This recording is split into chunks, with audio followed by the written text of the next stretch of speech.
Good day, students. In our previous discussion video, we have started creating our database query or discussing our new topic, which is a database query.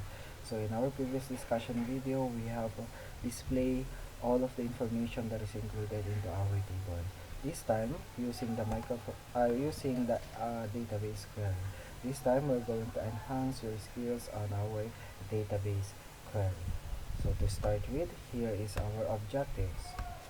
First objective is we are going to identify the database query wizard, and the second objective is that we are going to display a selected fields only using the query wizard. So in our previous discussion video, we have displayed all of the information that is included into our database table.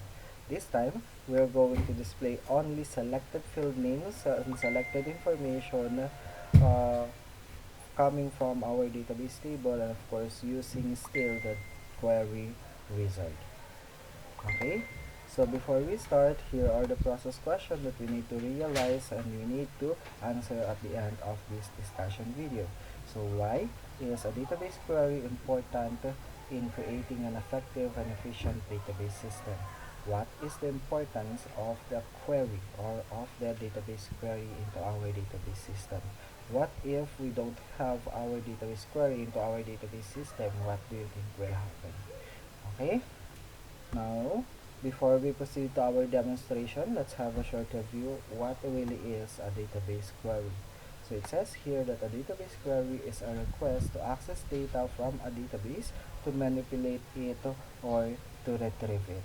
Okay, so take note about this word. From the word request, it means we are going to ask a certain information into our database. Once we are going to use our database query, it means we are asking information from the database. What for? To manipulate it, or just to retrieve it, or just to display it. Okay, so let's say for example we have 1 billion or millions of records that is stored into our database system now, and your task is to locate one specific records only from millions and billions of records that is stored in our database system. Okay, how are you going to locate that certain information? So what are the different procedures that you need to follow in order for you to locate that information? Are you going to check one by one, or are you going to check one records, every records from millions and billions of records? Of course not. It will be a time consuming. Okay, that's why nagkakaroon tayo ng database query. We have our database query in order for us to search, in order for us to locate a specific information, one information from billions and billions of records, because the database query will search or will look that information for you.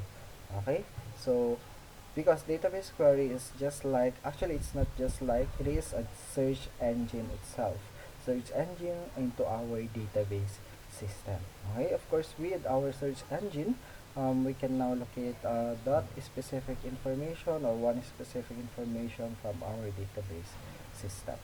Okay, so always remember that a database is capable of storing of millions and billions of records. And for better understanding, let us now proceed to our demonstration on how are you going to integrate our database query into your database system. So first step, we are going to open the path, or we are going to open our database system that we have created into our previous discussion video. So for me, I save my database system here in my flash drive. Okay, database system. Okay, now the problem is once you lose your database system, we don't have any choice but you're going to do it again. Okay, kasi kung wala yung database system ninyo, hindi nyo magagawa yung week number 4 and hindi nyo magagawa yung week number 5. Okay, now we have already our database table, so meron na siyang tatlong record.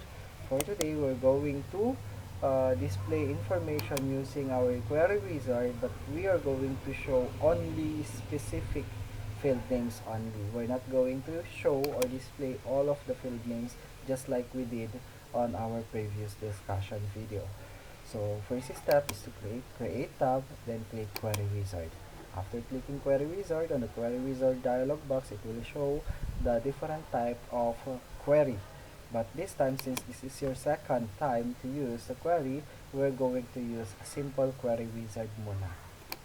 Then click OK, click Open. Then another dialog box or Query Wizard dialog box will appear asking for your table source or query source. Reminder, your table can be source of a query and query can be source of the query. But it is not advisable that you're going to use queries as your source. Okay? Unless if you are doing programming, then you can do that. Pero if you are focusing only on a database system, then mas safe po na gagamit tayo ng table. That's why we selected our table, which is the student list table. Okay?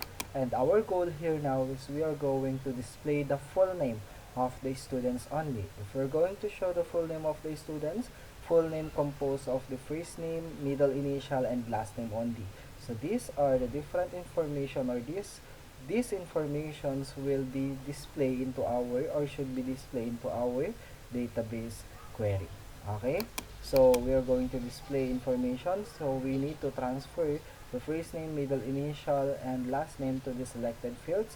To do that, you can just click on the field name, then click this button, or you can just double click the field names that you decide to move to the selected field names into the available fields. So double click the field names that you decide to transfer to the selected field names. So the selected field names will be the content of your queries or of your query, while the remaining field names on the available fields will be disregarded on your database, on your new database query.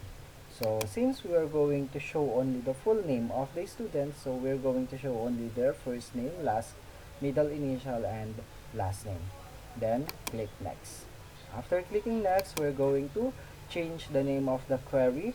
So what is the query all about? So we're going to display the student full name.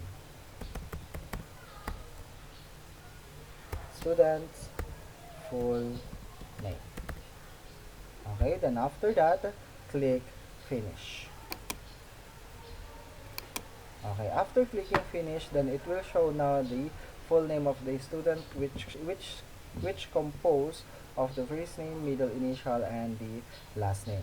Always remember that a database query is the source, the purpose of database query is to display only information, not to store. Although you can store information here, you can add information here, but it is not advisable. Okay? Kasi if you are going to store information, you should use database table, which is we have created on our previous discussion video, which is the student list table. Okay?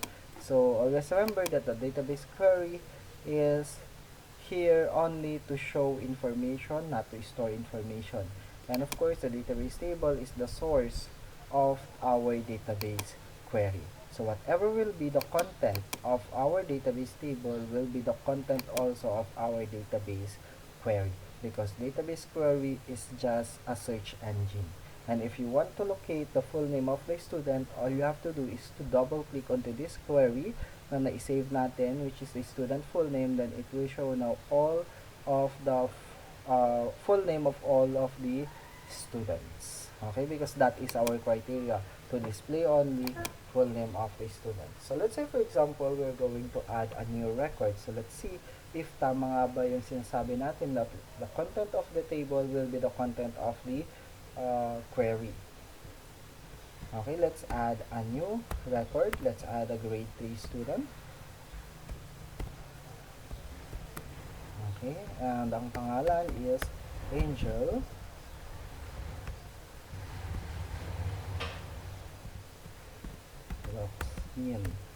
And she is a female, and grade 3. Okay, grade 3 student. Then after entering the new record, press Ctrl S to save the record. Then after that, let's proceed to our database query. Now, question, bakit wala pa si Angel dito? Reminder, ito yung na-search ni query nung previous tables natin nung hindi pa tayo nag-add ng information. But since we added information, then we need to refresh our search engine. So we need to close our query, then we need to reopen our query, then nandun na po si Angel Locsin. Okay? So remember, query is a search engine of our database table. So kung hindi nyo po masyadong makikita, hindi nyo po masyadong ma-feel na isa siyang search engine because ang objective lang natin is to display information.